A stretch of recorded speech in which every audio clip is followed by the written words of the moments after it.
C'est le pire repère quoi. Au début tu faisais bien, maintenant tu fais la perche. Si, je fais toujours la perche ici. Ils sont toujours Au moins on sait que ce sera cadré quoi. C'est comme ça qu'on l'appelle la perche. C'est pas comme au CIP où on était avec des gamins qui suivaient pas. C'est ça. Moi au début, moi je fais la vidéo, mais sinon je fais la perche. En fait il n'y a plus personne, Donc je l'installe, il n'y a plus personne. Du coup, je me retrouve à faire la. Le deuxième arbitre, il faisait la perche en même temps. Et voir les touches là, c'est infaisable. Ah oui, ben non. faut donner un avis.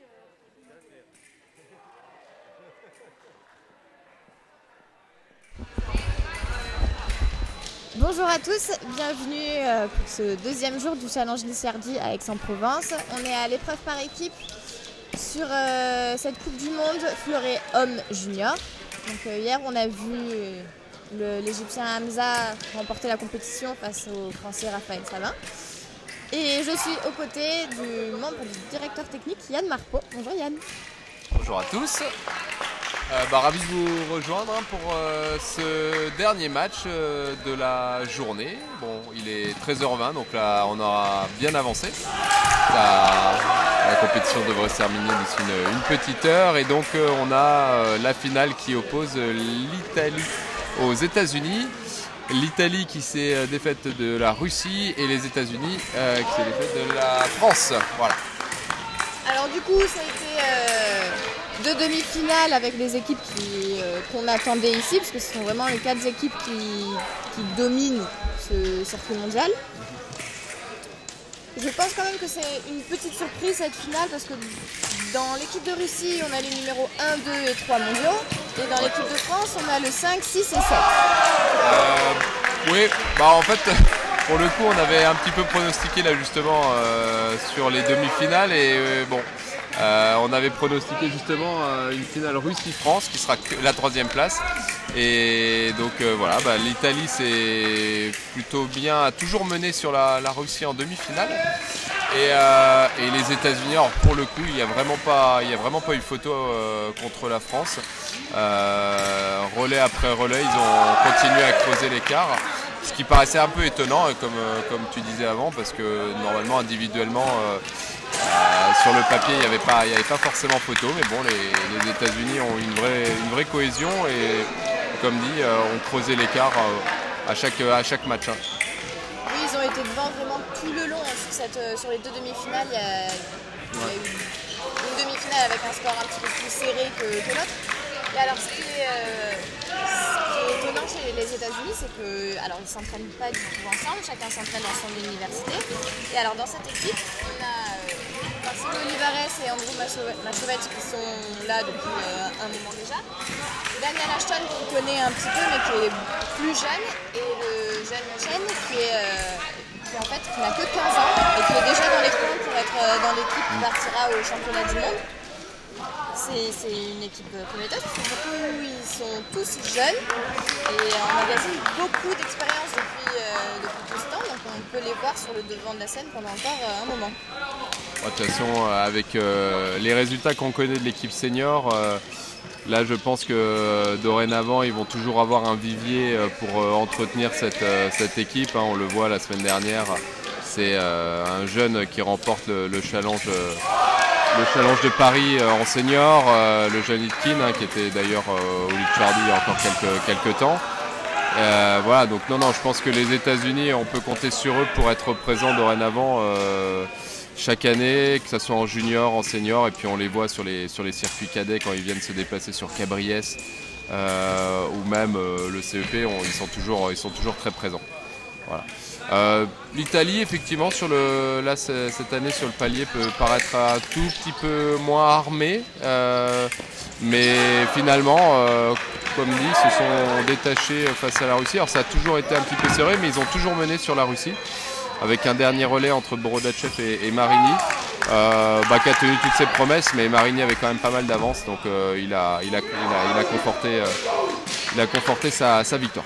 Voilà. Alors la vidéo sur le match de la finale. Donc à noter que nous avons 2 arbitres français qui arbitrent cette finale, Frédéric Lerouge et Florence Ducarme. C'est d'ailleurs Florence Ducarme qui officie là sur ce match. Donc là ils vont faire une rotation les 2 premiers matchs, ensuite c'est Frédéric Lerouge qui arbitrera. Ce qui peut paraître un petit peu étonnant, c'est que Milnikov, du côté, parce que je parlais aussi de la 3e place, sur la partie Russie-France, Milnikov est remplaçant. Quand je l'ai vu tout à l'heure, je me suis dit que c'était assez étonnant. Il a quelque chose, ou est-ce que c'est tactique de la part de la Russie, je ne sais pas. Alors pour le coup,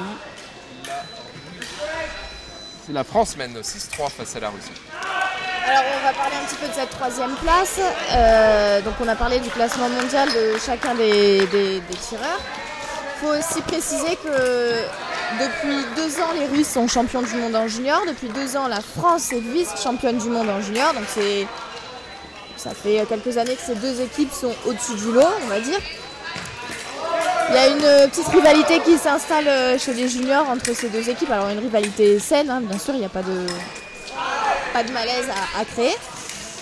Et toujours dans cette équipe russe, il y a quelque chose qui m'a perturbé un petit peu ce matin, c'est que Anton Borodachev, qui est numéro 2 mondial, n'est pas aligné dans cette équipe. Alors, est-ce que tu as des infos sur pourquoi ? Alors, je n'ai pas forcément d'infos concernant l'équipe russe. Alors, juste pour un exemple, j'ai discuté avec Mauro Hamza, le père et donc entraîneur de l'équipe d'Égypte, donc père du jeune Hamza qui a remporté hier le challenge. Il me disait que ça commençait à être un petit peu compliqué pour certains parce qu'ils sont sur leur 4e compétition d'affilée, enfin en tout cas 3e, et ils en auront une 4e la semaine prochaine. Pour certains, il y a eu Oudinet, il y a eu le CIP, il y a Aix-en-Provence. Et la semaine prochaine, il me disait qu'il y avait de nouveau une compète. Donc je pense que pour justement Anton qui a fait quart de finale au CIP, c'était juste une volonté de certainement le reposer avant les prochaines étapes de la saison, que ce soit en senior ou en junior, parce que ça va être encore très long. Donc je pense que là, il lui évite juste une compétition supplémentaire. Oui, on en parlait hier avec Jules qui était au commentaire avec moi pour les finales individuelles. On a eu, décidément la Russie est pleine de surprises, on a eu une équipe de Russie au CIP composée à 75% de juniors. Donc on avait Milnikov et les 2 frères Borodachev, et le 4e c'était Cheremi Sinov. C'est une équipe qu'ils ont totalement remaniée pour cette compétition. Je ne sais pas s'ils vont continuer cette expérience. Après, je trouve que c'est une très bonne chose de mettre des jeunes sur le devant de la scène. Après, est-ce que c'est le moment, puisqu'il y a les Jeux Olympiques dans 7 mois ? On le sait, hein, l'avenir de l'équipe russe, hein, on le sait, hein, on a du Milnikov, on a les frères Borodachev. Là maintenant, quand ils commencent aussi à percer en senior, donc après la raison, on va dire, de ce changement la semaine dernière, je l'ai pas forcément, mais on sait que l'avenir, c'est les frères Borodachev, Milnikov et d'autres encore derrière. Donc on verra bien, même si hier, les frères Borodachev ont perdu finalement tous les 2 en quart de finale. Donc un face justement donc à Raphaël Savin et l'autre face au jeune Hamza. Et finalement les 2 matchs où ils perdent, ils se sont fait battre assez largement par les deux tireurs qui se sont pour le coup ensuite rencontrés en finale.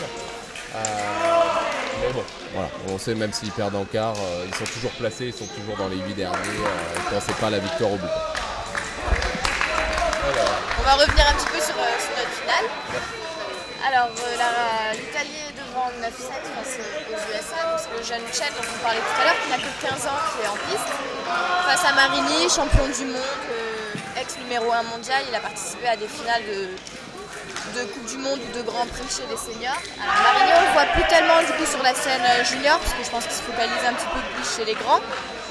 Ouais, c'est ça, m'a en fait la semaine dernière on m'a demandé la catégorie de Marini et c'est vrai que de ne pas du tout l'avoir vu sur la saison junior quasiment cette année, je me suis posé la question s'il était ou pas senior 1 et puis non, finalement effectivement il est encore J3. Alors Marini, c'est vrai que c'est aussi pareil, hein, c'est un talent à venir, hein, comme les frères Borodachev et comme nos petits Français également. Il a fait il y a maintenant 8 mois, il a fait deuxième à Anaheim. En étant battu en finale justement par notre Français Julien Mertine. Et voilà, donc ça reste pour un junior qui fait une finale en senior, c'est pas non plus chose régulière, donc on sait très bien que c'est un tireur qu'on verra sur la scène internationale encore de nombreuses années. Oui, alors tous ces tireurs qu'on cite, après Rio, il n'y a pas eu énormément d'arrêts, on va dire de fin de carrière. Beaucoup ont continué, ont fait tirer jusqu'à Tokyo. Je pense qu'après Tokyo, ils risquent d'avoir pas mal de tireurs qui mettront fin à leur carrière. Et c'est ces jeunes qui poussent, qu'on verra, je pense, dès l'année prochaine, de plus en plus sur les podiums. On pense à Nikitkin, l'Américain, qui gagne le CIP. Il a 21 ans, je crois, Nick. Il est dans sa première année de senior. C'est quand même prometteur à son âge de gagner une compétition aussi prestigieuse que le CIP. Non, mais c'est sur les générations comme vont se renouveler, oui, après Tokyo. En ce qui concerne nos Français, avec la vision de Paris des Jeux à la maison, je pense que certains continueront à pousser.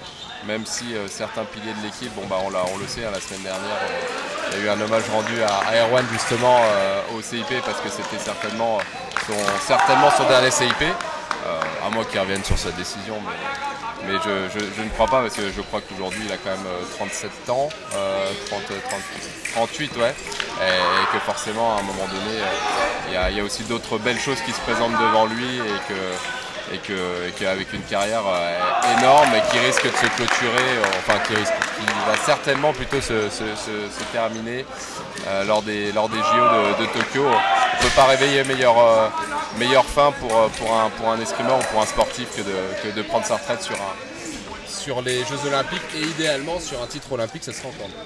Oui, c'est vrai que l'an dernier, l'équipe de France Senior a eu une période un peu plus difficile. Ils avaient du mal à atteindre les finales de Coupe du Monde. Et depuis quelques mois, ils ont repris leur place de très forte équipe. Ils ont une cohésion d'équipe qui est assez incroyable.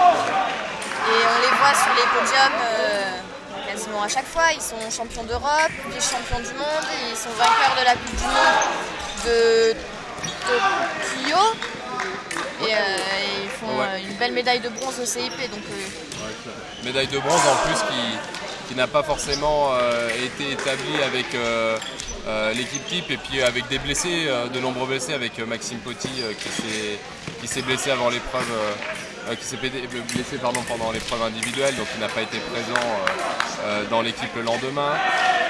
Avec Julien Mertine qui s'est blessé, donc ils ont perdu leur possibilité de remplacement la semaine dernière. Avec Jérémy Cadeau, on l'a vu sur les derniers matchs du CIP, qui était également blessé, et d'aller chercher une médaille de bronze la semaine dernière au CIP avec une équipe effectivement remaniée et fortement blessée, c'est quand même de bons espoirs pour la suite. Et comme tu le disais avant, ils ont repris leur marche en avant au moment où il le fallait l'an dernier, au moment des championnats d'Europe, au moment des championnats du monde.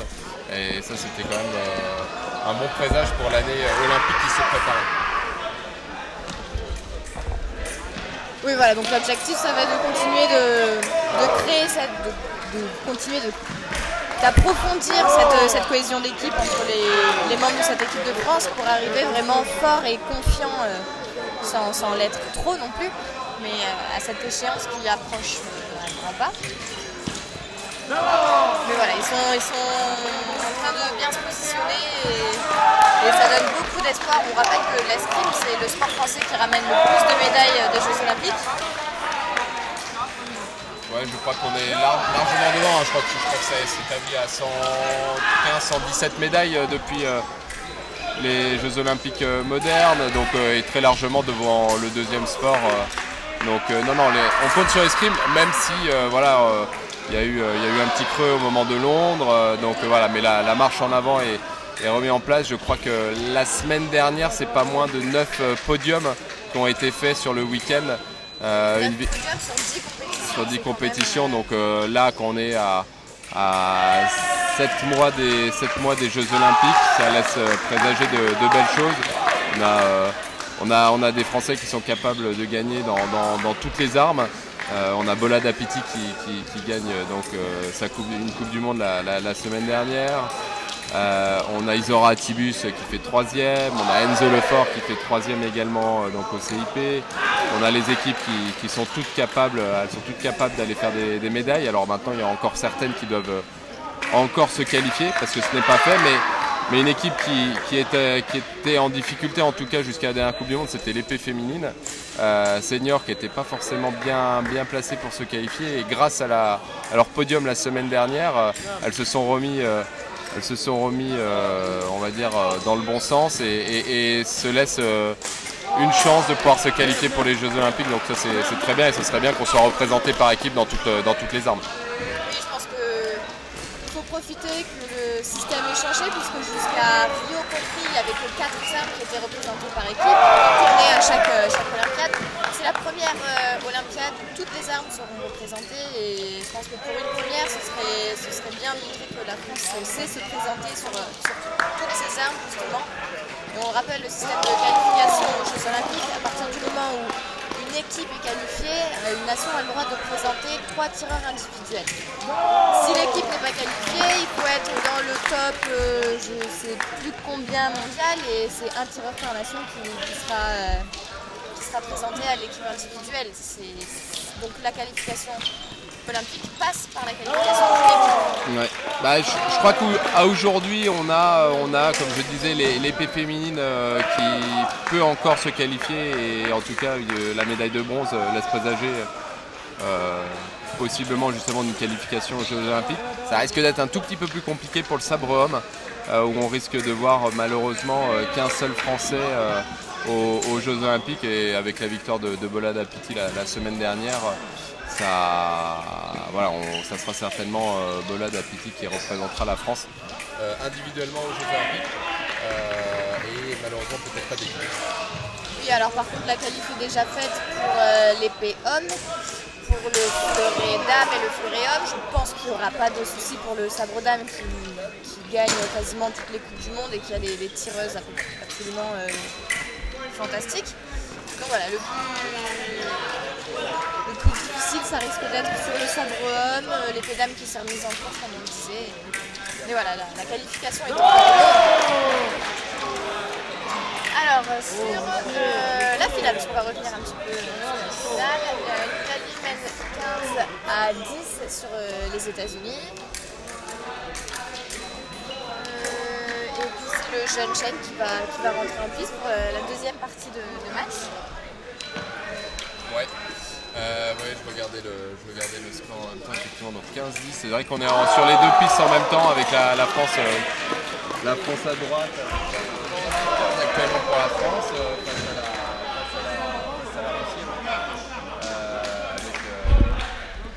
face à Armand Spitschiller qui est en piste et du côté de la finale donc effectivement la deuxième partie du match avec Di Tommaso contre le jeune Chen, exactement.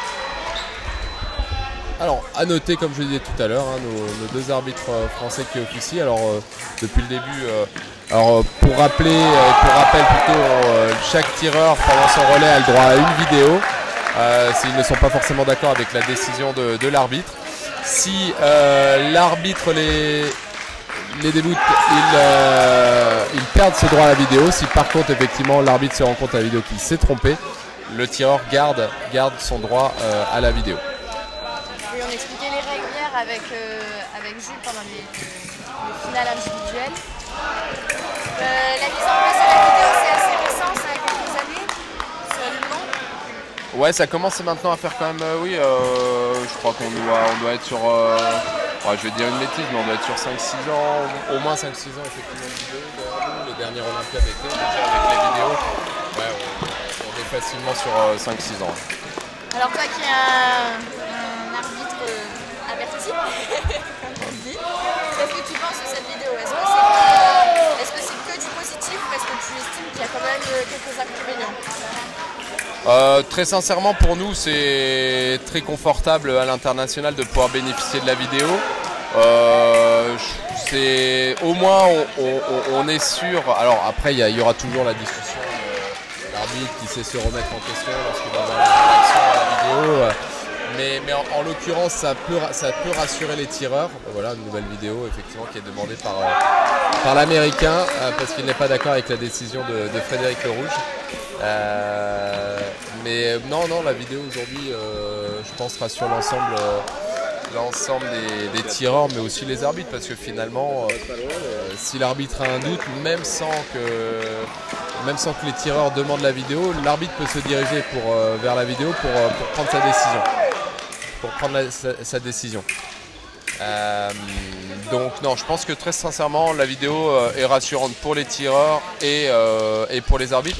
Et pour preuve, par exemple pour les tireurs, quand ils se sont dirigés sur la piste podium, une des premières choses qu'ils nous ont demandé, c'était de savoir s'ils avaient le droit à la vidéo en finale. Donc je pense qu'aujourd'hui tout le monde s'habitue petit à petit à cette vidéo, et ce qui est même marrant, c'est que des fois quand on se retrouve sur des Coupes du Monde junior où il n'y a pas la vidéo, certains par automatisme nous demandent la vidéo en faisant le geste et on leur dit non, il n'y a pas de vidéo. Donc je pense que tout le monde s'habitue et je pense qu'il n'y a pas beaucoup de négatifs à la présence de cette vidéo. Ok, donc c'est une bonne chose, mais je pense que cette vidéo c'est quelque chose qui doit être encore plus étendu sur les Coupes du Monde junior, comme tu le disais. Je parlais hier avec l'équipe des États-Unis qui me disait que sur leur compétition nationale, bon, pas les mêmes qu'en France, hein. On part sur 3 jours ou 4 jours de compétition où il y a toutes les armes des cadets aux seniors en passant par les vétérans et les handisports. Ils ont, eux, possibilité de vidéo à partir du tableau de 16. C'est quelque chose qu'on n'a pas en France. Et c'est vrai que c'est peut-être quelque chose à mettre en place, à continuer. Faut continuer de développer ça, puisque ça permet d'avoir peut-être plus confiance. Et les arbitres sont des humains comme les autres, on le sait, toi et moi. On peut se tromper et c'est pas un problème de consulter la vidéo, même par nous-mêmes, hein, d'aller nous-mêmes assumer, dire je ne sais pas, je vais regarder la vidéo. Et se remettre en question, c'est pas quelque chose de grave.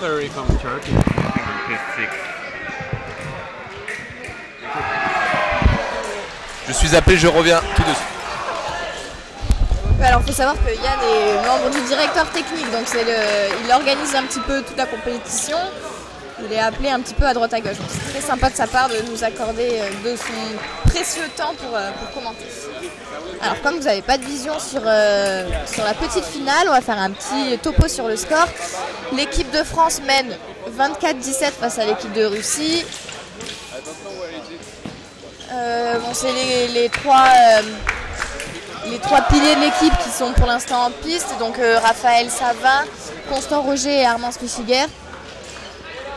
L'équipe de France qui aligne un 4e membre différent à chaque Coupe du Monde, parce que pour l'instant ils veulent essayer plusieurs compositions. Là aujourd'hui c'est Jean-Guillaume qui est un jeune tireur du cercle d'escrime de Melun-Val-de-Seine. Il est dans sa première année de junior. Et il fait ses preuves pour le moment, Jean-Guillaume, pour le moment sur les compétitions juniors, donc ils ont décidé de le tester ce week-end. Alors je suis de retour, donc effectivement tu parlais du test qui est fait avec le jeune Jean-Guillaume. Effectivement, il a été testé sur quelques matchs aujourd'hui. Alors, il est rentré sur le dernier relais face justement aux États-Unis. Alors, c'était pas forcément simple, parce que l'équipe était déjà menée assez largement. mais sur ses premières entrées dans la journée, quand j'ai vu les relais, il se débrouillait plutôt pas mal et je trouve que effectivement il a du caractère. Je mangeais avec l'équipe hier soir, il est déjà bien intégré au sein de l'équipe, donc je pense que le test est plutôt réussi pour lui. Maintenant, à voir s'il rentre effectivement sur cette troisième place. Mais ouais, il a remplacé justement sur la demi-finale Constant Roger qui, effectivement, sur ses deux premiers relais a connu effectivement des relais un peu compliqués. Et donc, ils ont décidé de faire rentrer le Jean-Guillaume. Ça n'a pas suffi malheureusement pour inverser la tendance, mais comme dit, l'écart était déjà très important à ce moment-là. Alors on parlait de la cohésion d'équipe chez les seniors, mais alors on peut également parler de celle de juniors. Ils s'entraînent ensemble quotidiennement, ils sont tous les 4 au Pôle France de Châtenay-Malabry. Et ils ont réussi à nouer une grande complicité entre eux et une grande confiance envers leur coach. Ça, on le disait aussi hier avec Jules, donc avec leur coach Amir. Il y a une relation de confiance et une très bonne cohésion d'équipe, et je pense que ça c'est important, c'est primordial dans ce sport qui est d'abord un sport individuel, mais pas que. Ouais, comme dit, j'ai fait le resto avec l'équipe, et effectivement on sent qu'il y a vraiment de l'amitié, il y a vraiment une très bonne ambiance entre eux.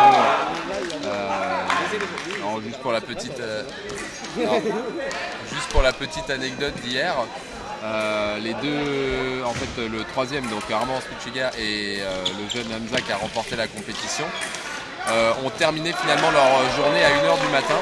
Pourquoi? Tout simplement parce qu'ils ont eu le contrôle antidopage et tout simplement c'est que les premières tentatives n'étaient pas, on va dire, intéressantes parce que c'était apparemment trop transparent, et pour avoir effectivement un test intéressant, ils ont dû attendre jusqu'à 1h du matin. Donc les tireurs ont patienté, et comme dit, ils reprenaient ce matin, ils devaient être à la salle vers 7h30, 8h. Donc certains ont eu une nuit très courte, et particulièrement justement le jeune Hamza et Armand Spitchiga. Donc voilà, et donc juste pour revenir sur la cohésion d'équipe, effectivement, alors avant il y avait Jules qui était justement rentré pour la Coupe du Monde à Bangkok. Jules n'a pas forcément performé en individuel, donc il tente quelqu'un d'autre. Voilà, il teste avant les championnats du monde ou championnats du monde et championnats d'Europe, où la France a vraiment de belles chances de briller. Je pense que le match face aux États-Unis n'est pas représentatif de leur vrai niveau, mais voilà, ils vont j'en suis sûr, tirer des bonnes leçons de ce match, et on peut compter justement sur Amir pour mettre en place des choses qui éviteront de refaire, on va dire, ce type de match où ils sont vraiment pour le coup passés à travers. Et justement, Amir a créé, on va dire, un petit staff autour de lui où dès qu'il le peut, il fait venir une personne qui filme les matchs. Donc par exemple, le match sur les États-Unis est un match qui a été filmé et enregistré, et je sais qu'il extrait beaucoup de vidéos pour essayer de travailler dessus. Donc aujourd'hui, même les juniors passent à la vidéo pour s'améliorer et mieux connaître aussi leur adversaire pour les prochaines fois. Alors c'est intéressant tout ce que tu dis, parce que je n'étais pas particulièrement au courant de tout ce qui était mis en place. Alors Amir, c'est un maître d'armes qui est très respecté et qui a toujours de bonnes idées, donc ça m'étonne pas plus que ça. Alors il y a Yann qui repart vaquer à ses occupations de directeur technique. Petit point sur cette finale, que du coup on se focalise pas tellement dessus. L'Italie qui est toujours devant et qui a pas mal augmenté l'écart. On a 10 touches d'avance pour l'équipe d'Italie, 11 maintenant. Alors Marini fait un travail assez colossal. Bon, c'est un grand tireur, on le disait tout à l'heure. Et c'est vraiment le pilier de cette équipe d'Italie. Équipe d'Italie coachée par Andrea Cipressa, qui est aligné souvent sur les compétitions seniors. Et voilà, c'est la fin du 6e relais. L'Italie mène de 13 touches. Alors c'est rattrapable, hein. Rien n'est fait tant que le temps n'est pas terminé ou que la dernière touche n'est pas portée. Mais c'est vrai que 13 touches d'écart à la fin du 6e relais, ça fait quand même beaucoup. Il va falloir sortir un gros relais. Donc on va voir si le jeune Chen sera capable de sortir ce grand relais pour remettre à niveau l'équipe des États-Unis. Alors le système américain est très différent du système français pour les escrimeurs. Jusqu'à ce qu'ils rentrent à l'université, ils sont en club avec leurs entraîneurs de club. Et ils rentrent ensuite dans des universités où le sport est très très important. Donc on a Machnovech et Olivares qui sont à Notre-Dame, qui est une des plus grandes universités en termes d'escrime. Chen n'a que 15 ans, donc il est encore à l'école et avec son maître d'armes. Alors il s'entraîne au Fencers Club, qui est un club assez récent à New York et qui voit évoluer de très très grands escrimeurs. Donc au Fleuret Dames, on a Eman Blo qui s'entraîne là-bas, Sylvie Binder, et toutes les jeunes qui commencent à percer s'entraînent là-bas. Je pense à Scruggs qui est championne du monde. Chez les garçons, au Fleuret, on a Shamley Watson qui s'entraîne là-bas, Sam Moelis aussi qui s'entraîne toutes les semaines là-bas. Et ils ont pas mal de tireurs aussi au sabre et à l'épée. Alors je me souviens de Daryl Homer qui est un sabreur olympique. Alors je ne serais pas forcément capable de ressortir les noms des épéistes et des autres sabreurs. Mais en tout cas, c'est un club qui est récent et qui est vraiment un des tout meilleurs clubs, qui fait de la concurrence à Macialas de l'autre côté des États-Unis. Je vois que tu as une connaissance effectivement de l'escrime américaine intéressante, que je n'ai pas forcément. Oui, non, c'est une organisation. J'ai eu la chance en 2009 d'aller faire un stage qui était organisé justement dans le club de Mauro Emza à Houston, et j'étais en présence de Edouard Dumont, maître d'armes, qui organisait ce stage-là. Donc il y avait Enzo Lefort, Maxime Petit, Jean-Paul Tony Lisset lors de ce stage, qui avait été pour le coup très très intéressant et qui montrait effectivement une organisation qui était complètement différente des clubs américains. La semaine, les 10 jours que j'avais passé là-bas m'avaient beaucoup marqué et positivement marqué, parce que voilà, c'est bien de voir aussi autre chose et une autre organisation. Et quand on voit les résultats aujourd'hui, on se dit que alors c'est compliqué de faire changer une institution comme une organisation qu'on a aujourd'hui en France, parce que c'est vraiment complètement différent de ce qui se fait aux États-Unis. Mais il y a certainement des bonnes choses à prendre de ce qui se fait aux États-Unis, comme de ce qui se fait en Italie et comme de ce qui se fait dans certains pays où justement on connaît la réussite dans plusieurs armes. Et c'est toujours intéressant un petit peu de baigner dans ces organisations pour tirer le meilleur de ces pays. Et voilà, il faut arriver à prendre un petit peu, quand on voit certains pays qui émergent, parce que bon, les États-Unis maintenant ça fait quelques années, mais ils sont sortis un petit peu d'un coup et aux 6 armes. Et je pense qu'il faut savoir aussi, comme tu dis, s'inspirer de ce qui se fait chez les autres.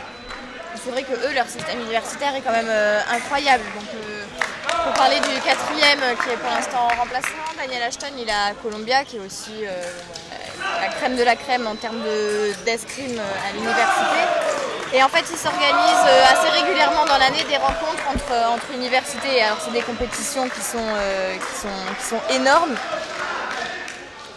Et c'est quelque chose qu'on ne voit pas trop en France, le championnat de France universitaire, mais c'est pas la même chose, on va dire. Non, c'est pas du tout la même chose, mais ouais, comme dit, c'est des choses, on ne peut pas répliquer le système américain aujourd'hui. Je sais que j'ai également, il y a quelques années, été entraîné à un club à San Francisco. Et voilà, je sais que l'organisation de ce club à San Francisco à ce moment-là, c'était une maman qui avait créé un club et qui tenait ce club jusqu'à ce que son fils puisse rentrer à l'université et toucher une bourse. Et tout était payant pour les élèves, tout était payant pour les parents. Et voilà, aujourd'hui c'est pas une organisation qu'on peut retrouver en France. Mais voilà, comme dit, c'était enrichissant de pouvoir aller entraîner, voir d'autres cultures sportives, une autre culture de ce monde de l'escrime. Et encore une fois, je regrette vraiment pas cette expérience. Bon, après, pour parler du système français qui est quand même qui est très bien structuré, on a justement des structures qui sont les pôles. Il y a des pôles régionaux, des pôles espoirs, des pôles France, l'INSEP. Il y a quand même pas mal de structures et d'étapes à passer. Les tireurs français sont dans un système qui est quand même mis en place et très bien élaboré.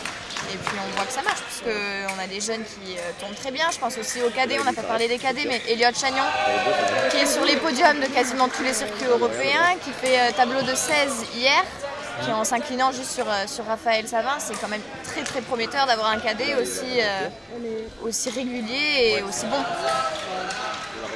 Oui, alors pour être assez sincère, c'est un tireur que j'ai découvert il y a très peu de temps. Et effectivement, hier, j'ai pris le temps un petit peu de le suivre sur sa journée.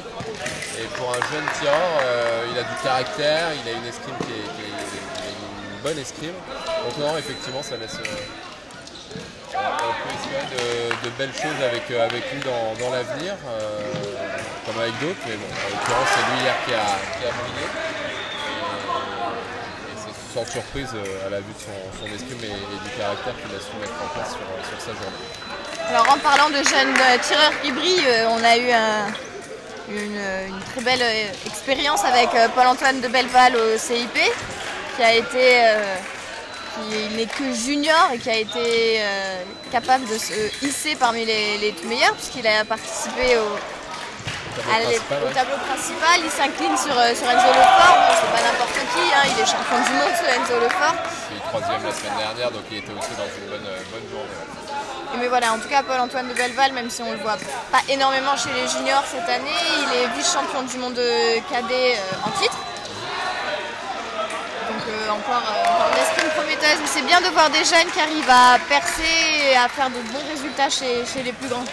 Ouais, alors l'exemple du CIP c'est toujours un exemple un peu particulier parce que c'est vrai que c'est la référence et tout le monde le dit au niveau des compétitions internationales, quelles que soient les armes, c'est vraiment la compétition que les escrimeurs en tout cas aiment faire, et on en a tout escrimeur a déjà entendu parler de cette compétition, et au-delà même de l'escrime, c'est même un spectacle qui est créé autour de cette compétition. Et forcément, quand on fait de l'escrime, on espère toujours pouvoir faire le CIP et particulièrement passer les qualifications du vendredi pour pouvoir tirer le samedi. Et il y a quelque chose en plus pour les Français.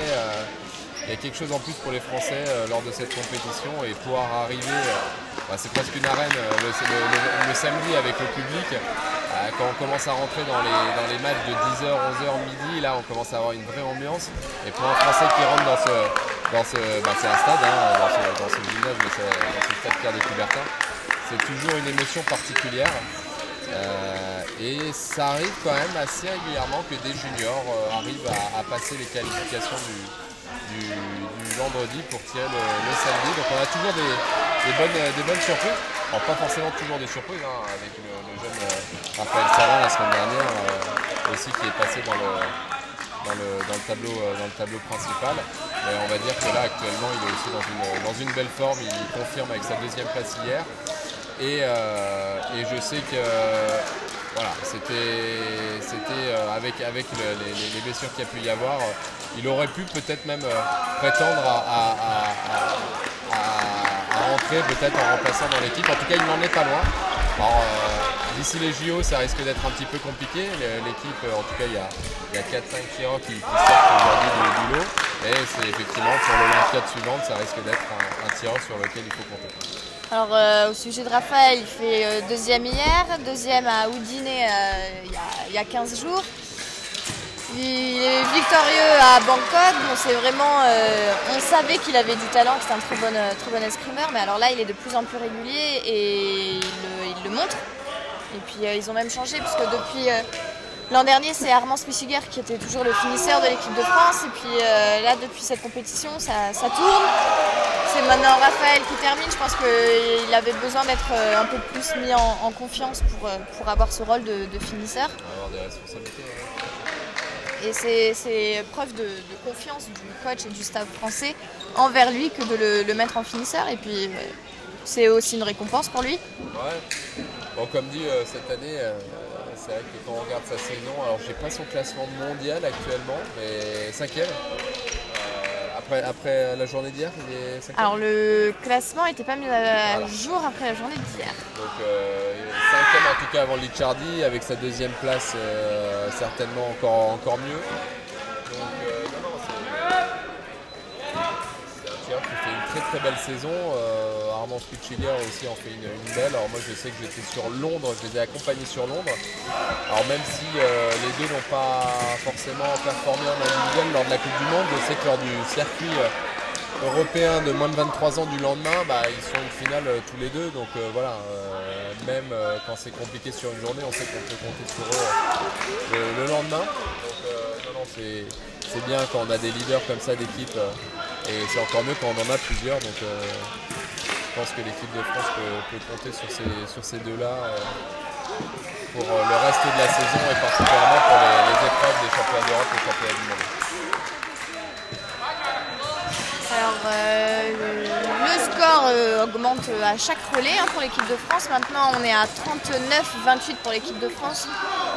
Ça fait du bien de voir que l'équipe a su se ressaisir après la défaite contre les États-Unis. Et puis bon, la Russie c'est quand même pas n'importe qui. Donc il nous montre de belles choses sur ce match. On l'a vu à la fin du match contre les États-Unis, les têtes étaient un peu basses et Amir comme à la fin de chaque match, que ce soit une victoire ou une défaite, parle au mec. Et voilà, après c'est sûr qu'il faut toujours... il reste une 3e place, c'est aussi un classement mondial qui est en jeu, c'est aussi une place certainement derrière au ranking des championnats du monde et championnats d'Europe. Quand on regarde là sur les 4 derniers, et il y avait tout le monde là sur ce week-end avec Saint-Provence, il y a 3 équipes européennes, donc les championnats d'Europe ne seront pas forcément plus simples que les championnats du monde. Donc c'est toujours important et intéressant de marquer les esprits. Voilà, la France mène 40-29. 40-29. Donc là on se touche d'avance, c'est vrai que c'est intéressant de marquer les esprits, comme les États-Unis l'ont fait avec la France avant, mais voilà. Alors là, le dernier relais, c'est vraiment un match qu'on a l'impression de vivre et revivre à chaque fois. Raphaël Savin et Kirill Borodachev, ils ont le même âge, ils se suivent depuis qu'ils sont cadets. Ils sont parmi les meilleurs de leur catégorie. Et alors c'est vraiment un match qu'on voit, j'ai l'impression, à chaque compétition. Alors, à savoir que Kirill, c'est Anton qui a fait, c'est pas Kirill qui a fait quart de finale la semaine dernière. Mais on ne peut pas dire qu'il y en ait un meilleur ou moins bon que l'autre. C'est vrai que c'est une fratrie qui se place, comme on le disait tout à l'heure, toujours en général dans les 8 derniers d'une compétition, dans les podiums, et quand c'est pas la victoire au bout. Donc toujours impressionnant de voir deux frères à des niveaux comme ça. Nous on a la fratrie Roger en France, donc c'est vrai quand on regarde les 3 frères se sont retrouvés en équipe de France, dans les jeunes équipes de France. Donc c'est toujours impressionnant de voir qu'ils peuvent performer à haut niveau. Donc après on peut toujours se tourner vers les parents pour connaître la recette. Oui, en parlant des Rogers, il y a... Et la potion, parce que c'est vrai que c'est toujours impressionnant de voir la réussite comme ça qui est assez régulière chez chacun de la famille. Et je crois qu'il y a même une petite sœur qui pointe son nez, donc voilà, il faudra demander la potion.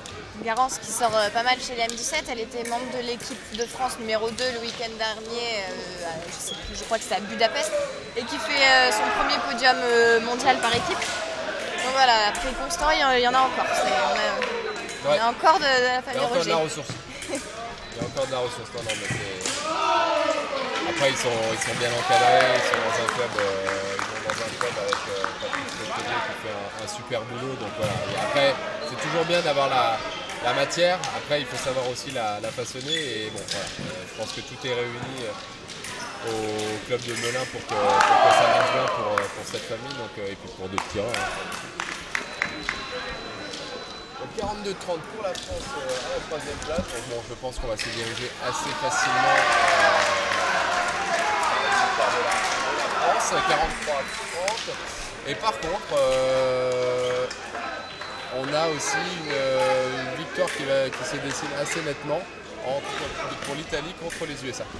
Alors je vais te laisser l'espace de 2 minutes pour aller filmer juste la dernière touche de l'équipe de France. Allez.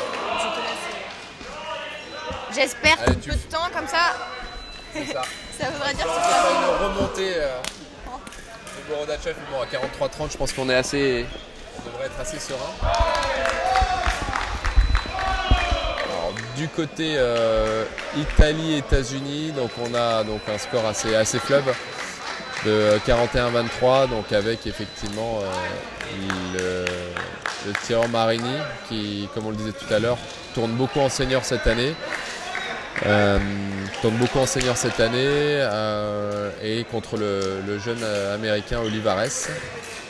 Donc c'est un beau duel pour terminer.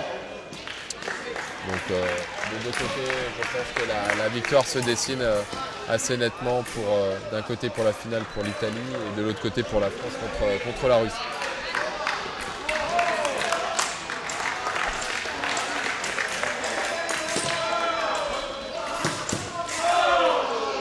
Alors, belle parade riposte là pour le coup de Marini. 42-23.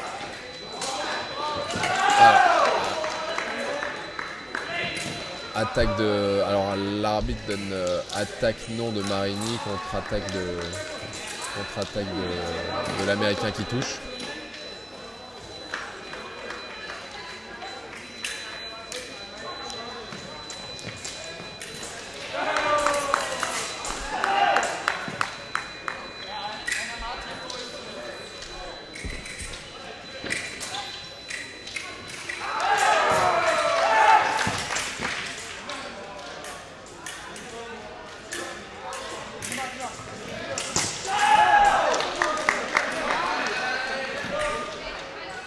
Belle attaque d'Olivares.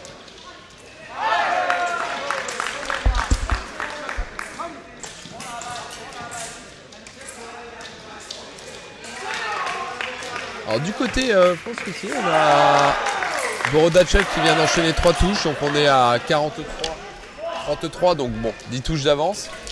Après, faut pas trop se relâcher parce qu'il reste quand même 1 minute 50. Alors après, voilà.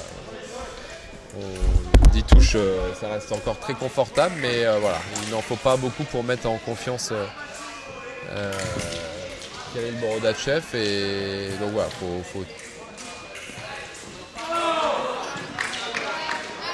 tout de suite stopper ses ardeurs de remontée.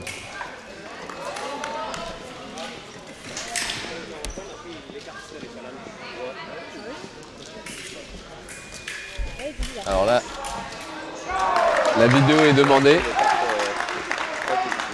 Les deux arbitres sont justement à la vidéo qui se situe juste à côté de notre poste de commentateur. Alors ça discute. Apparemment.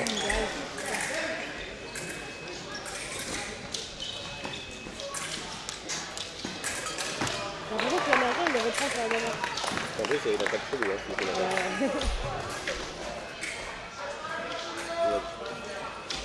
moi j'étais sûr à 90%.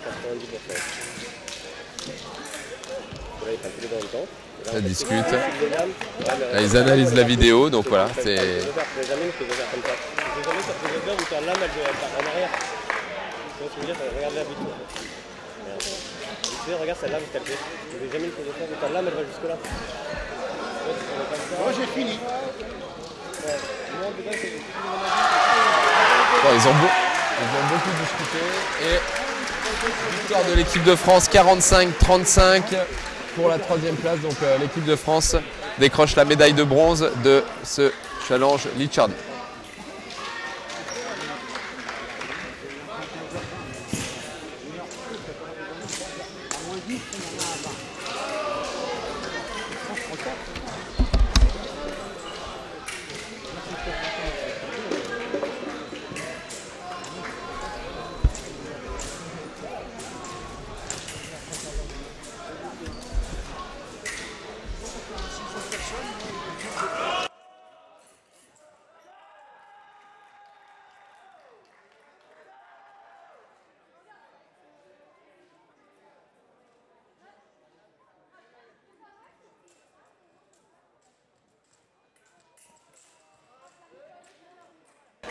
non valable.